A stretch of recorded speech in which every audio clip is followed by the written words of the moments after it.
मेरे प्यारे दोस्तों, देखिए आज का जो हमारा ये सीरीज है लेक्चर, इसमें हम लोग फिर से चर्चा करेंगे। क्योंकि हमारा जो चल रहा था डेली कम से कम 4 क्वेश्चन का, तो हम लोग इसमें देखेंगे कुछ बच्चों का जिन्होंने ज्वाइन किया है, उन्होंने कुछ आंसर लिखकर भेजा। हम उन सभी मुद्दों पर और सभी क्वेश्चन को थोड़े बारीकियों से समझेंगे और देखेंगे कि यहाँ पे क्या गलतियाँ और उन्होंने क्या अच्छा करने की कोशिश की है। प्यारे मित्रों, देखिए, आप अगर इस द्वंद में है कि सर मान लीजिए हम कोर्स ले लेते हैं, लेकिन फिर मेरे पास समस्या ये आती है कि जब प्रीलिम्स ही क्वालिफाई नहीं करेंगे तो ये टेस्ट सीरीज लेने की क्या फ़ायदा। देखिए, ऐसा है कि अगर आप एक कोर्स लेते हैं तो हमारा जो प्रीलिम्स का कोर्स चल रहा है उसमें आपको हम एक जगह देंगे, एक आप वहाँ पे भी क्लास कर सकते हैं जिसमें आपको कहीं ना कहीं एक सपोर्ट मिलेगा और आप प्रीलिम्स क्वालिफाई कर पाएंगे फर्स्ट अटेम्प्ट में। तो आपका दोनों काम हो सकता है, ठीक है। तो आप इस चीज़ पे थोड़ा ध्यान दीजिएगा। देखिए, अभी जो मैं क्वेश्चन यहाँ पे डिस्कस करने वाला हूँ, हिंदी इंग्लिश दोनों में डिस्कस करने वाला हूँ।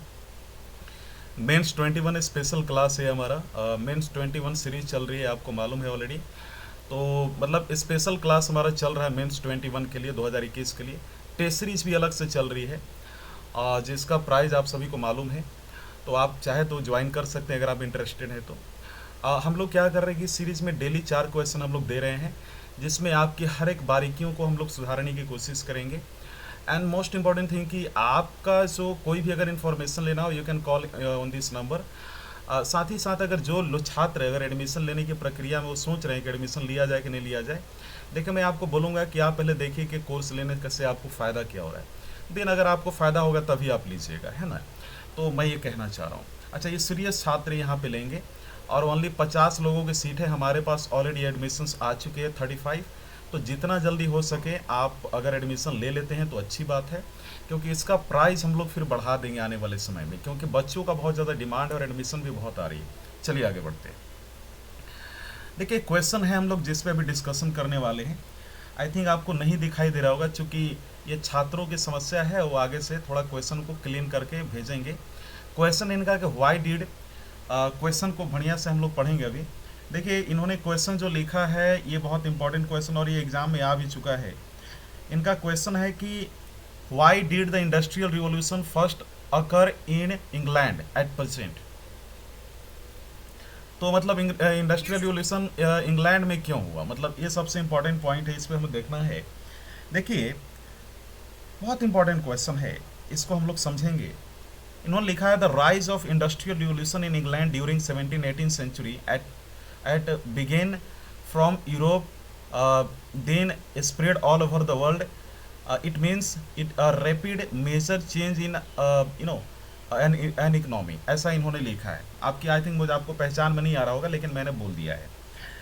देखिए, पहले तो ये समझिए कि ठीक है, इन्होंने इस चीज़ का लिखने का प्रयास किया है, लेकिन यहाँ पे ये लिख सकते थे कि देखिए यहाँ पे 17-18 सेंचुरी, मतलब यही तो है ना कि आपको डेट कंफर्म लिखना होगा, नहीं तो आपकी सारा मसला जो है, आपका सारा प्रॉब्लम यहाँ पे सारा जो है गड़बड़ा सकता है। ये चीज़ इनको ध्यान देना होगा।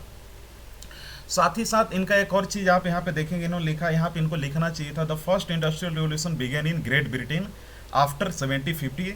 तो ये लिखकर आप ये लिख सकते थे कि भाई क्योंकि देखिए यहाँ पे हमें इन चीज़ का भी ध्यान देना है कि हमारे पास शब्द सीमा भी है। मतलब ऐसा नहीं कि मतलब हम लिखे जा रहे हैं, तो हमें शब्द सीमा का ध्यान देना बहुत ज़्यादा ज़रूरी है। तो मतलब ये लिख सकते थे, सिंपल एक लाइन में भी लिख सकते थे, वो तो मैंने बोल दिया इंट्रोडक्शन में।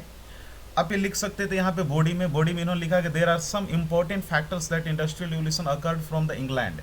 ठीक है, इन्होंने ऐसा लिखा है, लेकिन मैं यहाँ पे कहना चाहूँगा कि लिख सकते थे the industrial revolution started in England because of the following factors. Simple, क्यों इतना लिखना है बड़ा चढ़ाकर। देखिए, होता क्या है कि आप जब पहले स्टेज में होते हैं तो चीज़ें आप थोड़ा सा ना लिखने, आप बहुत सारा लिखने की कोशिश करते हैं, आपके माइंड में नॉलेज भी होता है, लेकिन आप उतार नहीं पाते हैं। ठीक है, आपको मालूम है कम नॉलेज में भी आप अच्छा लिख सकते हैं आंसर, ऐसे बहुत सारे टॉपर्स हुए हैं। ठीक है, तो यहाँ पे हम मैं कहूँगा कि अंडरलाइन इन्होंने किया, बहुत अच्छा किया। इनको मैप बना दिया देना चाहिए था उस समय का इंग्लैंड का क्या मैप था, पूरा यूके का, उनको मैप बना देना चाहिए था, ये थोड़ा बेटर होता है। या फिर मान लीजिए कि मैप नहीं बनाते, डायग्राम नहीं बनाते, तो थोड़ा इस प्रकार का फ्लो चार्ट वगैरह भी ये बना सकते थे ऐसे करके कि किन किन कारणों से हुआ, है ना। तो जो फैक्टर्स थे, फॉलोइंग फैक्टर्स ऐसे करके जो इंडस्ट्रियल रिवॉल्यूशन जो था इंग्लैंड का वो क्यों शुरू हुआ, फिर नीचे लिख सकते थे, जिसमें इकोनॉमिकल फैक्टर, पॉलिटिकल फैक्टर वगैरह लिख सकते थे। अब मान लीजिए यहाँ पे इन्होंने ऐसा लिखा था, इन्होंने लिखा है कि strong geographical factor of England which enhance trade through you know the world agriculture revolution also was a strong factor. देखिए इन्होंने सही लिखा है, पॉइंट वगैरह भी सब इन्होंने लिखा, rapid increase in population, the power of efficient labour in England, sufficient natural resources, skilled and talented labours, demand of goods also was a major factor. बहुत अच्छी बात है, इसमें मैं कहीं गलती इनका नहीं बोलूंगा, इन्होंने बहुत अच्छे से लिखा है। देखिए यहाँ पे इन्होंने मैप भी दिया है, बहुत अच्छी बात है, ठीक है। तो industrial revolution impact on their citizens, बहुत अच्छी बात। लेकिन आप देखेंगे पूरे इसको वर्ड में लिखना था 200 वर्ड्स में, ठीक है, और ये था कम से कम 12 नंबर का क्वेश्चन, इस चीज़ का ख्याल रखिएगा, ठीक है। तो इन्होंने लिखा कि industrial revolution brings more power, strength and, देखिए स्पेलिंग में गलती है, for their citizen and public. अगला पॉइंट है it empower their status, living standard, education and their thinking process, ठीक है, मतलब कह सकते हैं। अगला है कि now public become more aware there about their होना चाहिए था, rights and power and participation in the general politics, ऐसे लिख सकते थे, लेकिन उन्होंने पॉलिटिक्स सिर्फ लिखा है, तो वर्डों शब्दों का चयन करना भी बहुत इंपॉर्टेंट होता है। Railway industry, machinery and many more development uplift the economical their public, so it empower their culture relationship like participation in society meeting and any religious conferences festivals। बहुत अच्छी बात है, वर्ड इनके बहुत अच्छी चूज की गई है। अब इन्होंने क्या किया, यहाँ पे लिख दिया it compare with the India through many aspects like, अब इंडिया के संदर्भ में लिखा, लेकिन ये चीज़ यहाँ पे पूछा नहीं है, समझिए इस बात को, ये चीज़ पूछा ही नहीं है। इन्होंने पूछा है कि इंडस्ट्रियल रिवोल्यूशन सबसे पहले इंग्लैंड में ही क्यों शुरू हुआ, लेकिन इन्होंने इसको इंडिया के मायने से भी जोड़ दिया, तो ये चीज़ तो करना नहीं था। तो हम लोग कहेंगे कि ये बहुत गलत है, इनको ऐसा नहीं करना चाहिए था, ये पूरा पॉइंट गलत है, ठीक है। अब हम लोग आगे आते हैं। तो इन्होंने लिखा है कंक्लूजन में कि at present India develop many new, तो ये भी नहीं करना चाहिए था, इंडिया के संदर्भ में है। So industrial revolution is the milestone for development in the world's economy, इतना छोटा कंक्लूजन, मतलब समझ में आ रहा है आपको ना, 200 उसका 10%, कम से कम तो इनको 30 वर्ड में लिखना चाहिए था ना। ये 1 2 3 4 5 6 7 8 9 10 11 12 13, तो मतलब कह सकते हैं कि इन्होंने, चूंकि पहला स्टेज है शायद इसलिए इन्होंने अच्छे से लिखा नहीं, इनको स्ट्रक्चर नहीं मालूम है, लेकिन हम कह सकते हैं कि इन्होंने 13 शब्द में लिखा, नीड था 30 शब्दों का। और आप कह सकते हैं कि 200 शब्दों की जो लिमिटेशन है वो पूरी होती हुई नहीं है, मुझे दिख रही है। हाँ, मतलब इन्होंने किया है, लेकिन एक अनस्ट्रक्चर वे में किया है, जिसमें इन्होंने इंट्रोडक्शन में बहुत ज़्यादा शब्द दिया है। मुझे लगता है कि इंट्रोडक्शन में 30 शब्द है, इंट्रोडक्शन इनका अच्छा खासा है, लेकिन थोड़ा स्ट्रक्चर पे काम करने की ज़रूरत है इनको, प्रेजेंटेशन पे स्पेलिंग मिस्टेक इनको करने से बचना होगा। अगर यहाँ पे स्पेलिंग मिस्टेक कम करेंगे तो ज़्यादा चांस होगा कि वहाँ पे कम मिस्टेक के साथ अच्छा चीज़ लिख पाएंगे, है ना। इस चीज़ पे इनको ध्यान देना होगा। और बाकी सब इनका अच्छा है। अगर आप मुझे बोलेंगे कि सर इनको कितना मार्क्स दिया जाए, तो देखिए मैं इनको मार्क्स दूंगा 3 मार्क्स इनिशियल स्टेज में। जब 12 मार्क्स का हो, अगर 6 से 7 नंबर आपको मिल जाए, समझिए कि टॉपर्स की मार्क्स आती है। 3 मार्क्स मैं इनको इसलिए दे रहा हूँ कि इन्होंने जो लिखा है कंटेंट बहुत अच्छा लिखा है। हाँ, मतलब इनको इन्होंने समझाने का तरीका अच्छा था, हालांकि ये थोड़े डाइवर्ट हो चुके थे इंडिया से जोड़कर। इनको यहाँ पे कंटेंट फैक्ट वगैरह देने की बहुत ज़्यादा आवश्यकता थी, जो इन्होंने नहीं किया। अगर आप मुझे बोलते कि सर आप कैसे लिखते हैं, तो मैं इसको बहुत सिंपल लैंग्वेज में लिखता, जो कि मैं आपको तुरंत बता दे रहा हूँ। मैं इस क्वेश्चन का शुरू ही कुछ इस प्रकार से करता कि भाई यहाँ पे मैं इसको सिंपली लिखता कि भाई why did industrial revolution first occur in England, discuss the quality of life of the people there during the industrialization. तो अब कह सकते हैं कि यहाँ पे मैं करता कि the industrial revolution started in England because of following factor. तो पहले तो मैं बोलता कि 1750 में शुरू हुआ, वो पूरा डिटेल में देता, है ना। यानी मैं यहाँ पे इनको सिंपली बताने की कोशिश करता कि the first industrial revolution began in the Great Britain after 1750. There were several factors that combined to make Great Britain an ideal place for industrialization. ये तुरंत लेकर फटाफट में नीचे आता। आने के बाद मैं लिखता कि there are following we can say following the industrial revolution started in England because of the following factors। लेकर मैं तुरंत लिखता पहला इकोनॉमिक फैक्टर लेकर, इसके बाद 1.1 में मैं क्या लिखता कि agriculture revolution there was a consolidation of land holdings, new agriculture equipment like iron and steel ploughs were used, ऐसे लिखते। फिर दूसरा में लिखते कि भाई 1.2 में कि due to success of British mercantilism there was increased demand for British goods throughout the world, rich merchants accumulated huge capital which could be invested in factories, ऐसे लिखकर फिर दूसरे पॉइंट में लिखते पॉलिटिकल फैक्टर, जिसमें पहले 2.1 में मैं लिखता there was a political stability in Britain. दूसरा लिखता है कि British citizens enjoyed civil liberties like right to property, it is there was a legal protection to land owners. ऐसे लिखकर फिर तीसरा पॉइंट में मैं लिखता impact of industrial revolution on quality of life of people. ठीक है, तो जिसमें लिखते हैं it had positive impacts like diverse high quality cheap goods were available and give a cheap goods were available give a boost to urbanization. फिर इसके बाद मैं लिखता है कि many of the new factory owners prefer to employ children as they viewed they then more docile and tractable than adults.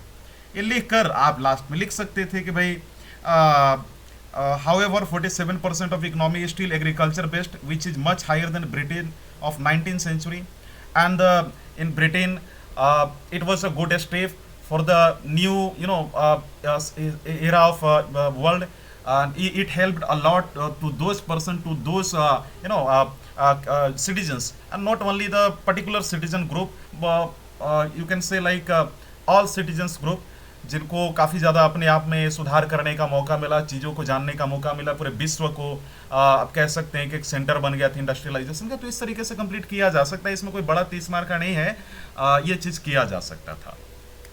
अगला जो question है आपको मैं बता दूं कि वो क्वेश्चन हमारा बहुत इंपॉर्टेंट है। वो क्वेश्चन आप कह सकते हैं कि आप यहाँ पे जिसके एक तरीके से कि भाई ये जो मतलब 1 सेकेंड रुकेंगे थोड़ा सा, मैं अगला क्वेश्चन आपको दिखा दूं, थोड़ा सा रुक जाएंगे। हाँ, आई थिंक आपको दिख रहा होगा क्वेश्चन, राइट। 1 सेकेंड रुक जाइएगा। हाँ, आपको क्वेश्चन आ गया होगा जी। ओके ओके, चलिए देखिए अगला जो क्वेश्चन है आपको दिख रहा होगा कि ये हम लोगों ने हिंदी में लाने की कोशिश की है और बहुत इंपॉर्टेंट क्वेश्चन है। अच्छा, ये क्वेश्चन भी एग्जाम में आ चुका है। क्वेश्चन क्या है?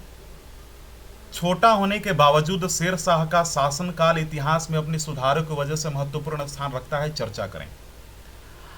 अब ये जो कॉपी है, ये ऐसे छात्र की है जिन्होंने ऑलरेडी मेंस लिख चुका है। जिन्होंने मेंस लिखा है, इस चीज का ख्याल रखिएगा, ठीक है। जिन्होंने मेंस लिखा हुआ है वैसे छात्र की ये कॉपी है। आप सभी छात्रों को मैं बोलूंगा ध्यान से देखिए।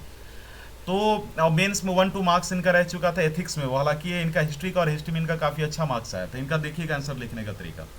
तो छोटा होने के बावजूद शेर शाह का शासनकाल छोटा होना और अपने सुधारों की वजह से महत्वपूर्ण स्थान रखता है, चर्चा करें। तो हम लोग शेर शाह के शासनकाल से शुरू करेंगे, ठीक है। तो भारत में मुगल काल के दौरान सन 1540-1545 तक काल शेर शाह सूरी का शासनकाल रहा था। बहुत अच्छी बात, बहुत अच्छा बात है। यह मध्यकाल का ऐसा शासक था जिससे अपने साम्राज्य विस्तार के साथ कई देतों के सुधार पर भी बल दिया। मतलब हम कह सकते हैं यहाँ पे क्षेत्रों इन्होंने लिखा है। एक चीज और ध्यान दीजिएगा, ये भी 200 वर्ड्स का है, अब 12 मार्क्स का है। तो इन्होंने उस लिमिटेशन को बरकरार रखा है, 30 के लगभग इन्होंने परिचय में दिया है। अच्छा, इन्होंने ये चीज मैं बोलूंगा कि इन्होंने गलत यहाँ पे क्या किया कि इनको मैप जो है, ये डायग्राम सारा जो दिया जाता है निष्कर्ष के ऊपर, इन्होंने निष्कर्ष शुरू में ही डायग्राम दे दिया, तो इनसे इनको बचना होगा। अच्छा, इन्होंने क्या लिखा है कि ये जो सुधार हो की वजह, ठीक है, इन्होंने ये बताने की कोशिश की है। तो यहाँ पे इन्होंने लिखा कि शेर शाह सूरी मुद्रा सुधार, तांबे का दाम चांदी का पैसा, बहुत अच्छी बात। इसके बाद इन्होंने लिखा कि सड़क सुधार शेर शाह सूरी सूती मार्ग जिसे वर्तमान में ग्रैंड ट्रंक रोड कहा जाता है, बहुत अच्छी बात। कम शब्दों में अच्छा बताने की कोशिश। लोगों के ठहरने और आराम करने के लिए प्रति 3 मील पर कह सकते हैं कि ये थोड़ा सा मतलब यहाँ पे इनको थोड़ा ध्यान देना होगा, कार निर्माण। तो ये चीज़ का इनका वर्ड का थोड़ा यहाँ प्रॉब्लम है, थोड़ा साफ इनको लिखना होगा। शुरू में ही मैंने पकड़ लिया, इनको थोड़ा क्लैरिटी रखना होगा। डाक व्यवस्था के सुदृढ़ीकरण, सुधारों में काबिलियत एवं सहूलियत एवं आप कह सकते हैं पट्टा व्यवस्था पर प्रचलन, तो ये जो है इनका सही है, मैं कह सकता हूँ। सैनिकों की संख्या पर जोर न देकर उनकी गुणवत्ता पर जोर, बहुत अच्छी बात। इन्होंने हम वही पॉइंट लिखी है जो किताबों में हम कह सकते हैं यूज की जाती है। राजस्व सुधारों के तहत इसने यहाँ पे थोड़ा सा इनका वर्ड के हम कहेंगे कि थोड़ी सी प्रॉब्लम है, के अलावा अनाज के रूप में भी राजस्व लेना स्वीकार किया। इन्होंने कम शब्दों में बताने की कोशिश की है। अच्छा, इन्होंने पूरा बॉडी को ही क्या किया है कि घुसा दिया है फ्लो चार्ट या डायग्राम के ऊपर, ठीक है, और इन्होंने कम शब्दों में बताने की कोशिश भी की है। इस प्रकार शेर शाह सूरी के उपरोक्त सुधारों को देखकर प्रतीत होता है कि वह मध्यकाल का ऐसा शासक था जिसने अपने अल्प शासन काल में बृहद सुधारों पर जोर दिया, जबकि पूर्व के शासन साम्राज्य विस्तार पर ज़्यादा जोर देते रहे थे।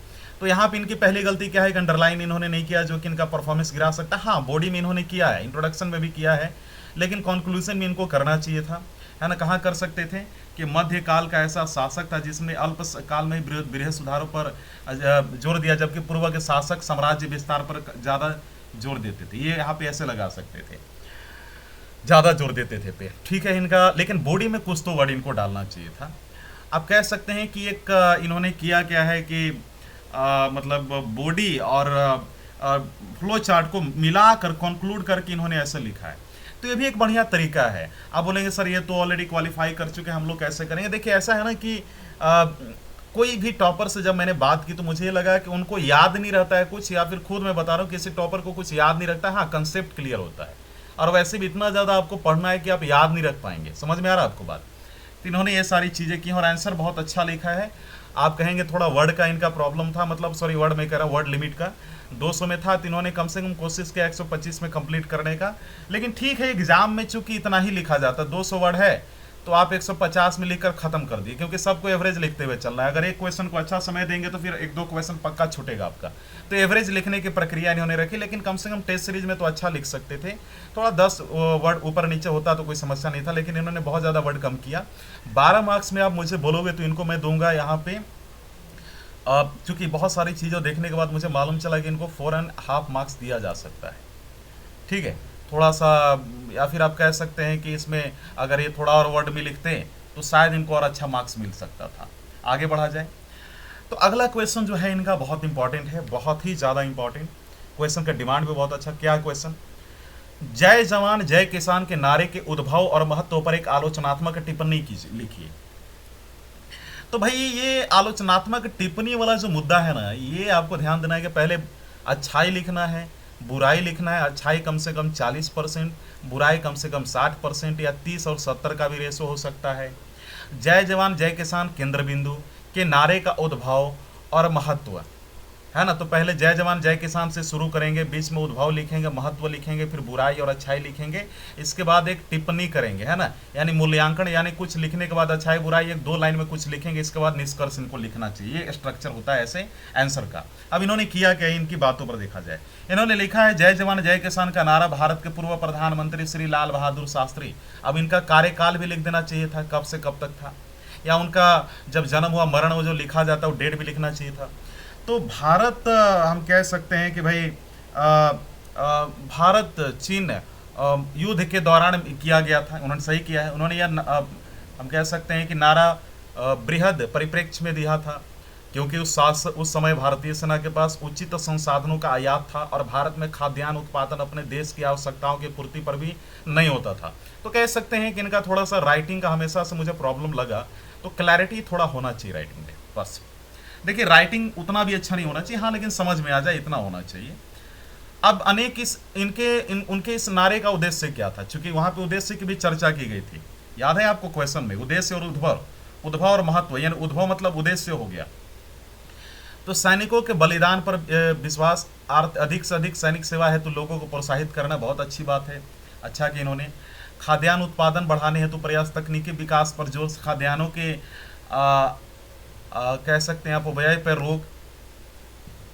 फिर इसके बाद इन्होंने लिखा लेकिन उनके इन उद्देश्यों को पूरा होने से 70, ये थोड़ा वर्ड यहाँ पे इनको पहचान में नहीं आ रहा है मुझे, वर्ष वर्ग अलग, हालांकि आज में कई ऐसी विसंगतियाँ विद्यमान है। देखिए यहाँ पे थोड़ा वर्ड का, उनके इस नारे को उद्देश्यों को पीछे ले जाते, इसे हम निम्नलिखित प्रकार से समझ सकते हैं। ओके, तो यहाँ पे इन्होंने बेसिकली आलोचना करने की कोशिश की है। उन्होंने लिखा है कि आज भी किसान आत्महत्याओं की बदलती घटनाएं, आज की किसान आत्महत्याओं की बदलती घटनाएं, हम किसानों की आम दोगुना मरने के लक्ष्य लेकर चल रहे हैं, लेकिन उनकी स्थिति में सुधार है तो कोई प्रयास नहीं कर रहे हैं। तो थोड़ा वर्ड का यहाँ पे पहचान में नहीं आ रहा है, क्योंकि मैं बहुत परेशानी से पढ़ रहा हूँ इनके शब्दों को।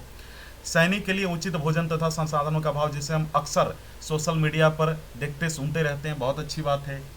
इस प्रकार हमें देखना होगा कि जवान हमारी संप्रभुता की रक्षा करते और किसान देश की मूल भूख को मिटाते, और हमें जय जवान जय किसान के बारे में चरितार्थ करने हेतु अधिक प्रयासों की आवश्यकता है। ठीक है, लेकिन एक चीज़ मैं बोलूँ आपको, कमी इनका क्या दिखा मुझे, इन्होंने महत्व तो बताया, ठीक है, महत्व तो बताया, लेकिन मतलब उद्देश्य से यहाँ पे बताया इन्होंने, यहाँ पे देखिए उद्देश्य से बताया इन्होंने, महत्व नहीं बताया इन्होंने। उद्देश्य से बताया कि इसका उद्देश्य क्या है, महत्व क्या है आम जनता के बीच में उस समय क्या था, वो उन्होंने नहीं लिखा।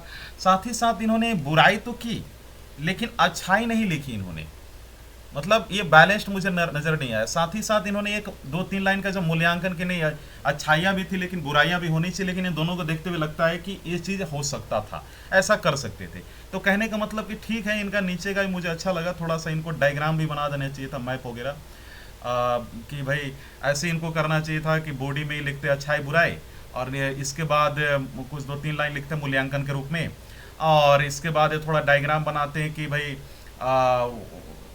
उद्भव ऐसे करते हैं कि जय जवान जय किसान के, जय जवान जय किसान के उद्भव, और हम कह सकते हैं कि महत्वता, तो ऐसे करके यहाँ पे उद्भव लिख सकते थे। और नीचे मतलब यहाँ पे 1 सेकंड रुकिएगा, थोड़ा सा स्क्रीन ऊपर चला गया है, 1 सेकंड, हाँ हो गया। तो यहाँ पे उद्भव वो लिख सकते थे और यहाँ महत्वता लिख सकते थे, तो ये भी कर सकते थे। खैर अच्छा है। और अक्सर क्या होता है ना, देखिए प्यारे मित्रों की जो छात्र वर्ग है, देखिए आंसर तो सबको लगभग आता है। ज़्यादातर बच्चे अगर ट्रैप होते हैं कहीं पे ना, तो होते हैं ये वाला जो मुद्दा आपको दिखाई दे रहा है ना, आलोचनात्मक टिप्पणी, मतलब जो टैलेंडर वर्ड्स है, टेल वर्ड्स, या फिर डायरेक्टिव्स होते हैं, या फिर पुछल्ले शब्द, अक्सर बच्चे यही कंफ्यूज करते हैं। तो अगर आप सभी चाहते हैं कि मैं इस पे आप कह सकते हैं कि अगर कुछ लाना चाहूँ कि भाई ये टैलेंडर वर्ड का एक सीरीज जिसमें टोटल 22 से 25 होता है, 22 से 25, वो सब मैं आपको समझा दूँ कि कहाँ क्या करना है, तो आप कमेंट में ज़रूर कहें। और बाकी आप सहयोग का प्यार चाहिए, सहयोग चाहिए, और बस इस सीरीज़ में आप सभी की मदद चाहिए ताकि हम लोग आपके लिए बेटर कर पाएँ। और आप सभी से एक और मेरी निवेदन थी जाते जाते, कि ये जो पूरा आंसर अभी मैंने चेक किया, अगर आप बोलेंगे सर इसमें क्या नज़र आया, मैंने तो रिक्वेस्ट है या फिर निवेदन है कि क्या नज़र आया, तो आप इसको थोड़ा ध्यान से देखिएगा, ये निवेदन है आप सभी से। इसमें अगर आप बोलेंगे तो देखिए मैं कहूँगा कि पहले इन्होंने अंडरलाइन नहीं किया, ये डेटा की कमी थी। जैसे लाल बहादुर शास्त्री का वो लिख सकते थे वहाँ पे कब से कब तक कार्यकाल था। तो ऐसे क्या लगता है ना कि मतलब एग्जामिनर जब आपकी कॉपी चेक करता है तो उसको लगता है कि आई थिंक आपके पास कुछ खास नॉलेज है, आप अच्छा खासा नॉलेज अपने पास कोशिश करते हैं। तो देखिए हमें क्या है कि एग्जामिनर के नज़र में बेटर करना है आफ्टर ऑल, क्योंकि वही हमें क्वालिफाई करेगा, डिसक्वालीफाई करेगा। वो नहीं जानता है कि आप कौन है क्या नहीं, आपने कितना बड़ा, आपके घर की परेशानियाँ क्या हैं। उसका मतलब है कि उसको बढ़िया कॉपी चाहिए, प्रेजेंटेशन चाहिए। Now at last I will tell you, हमारा ये लेक्चर आज का समाप्त हुआ। वीडियो देखने के लिए धन्यवाद।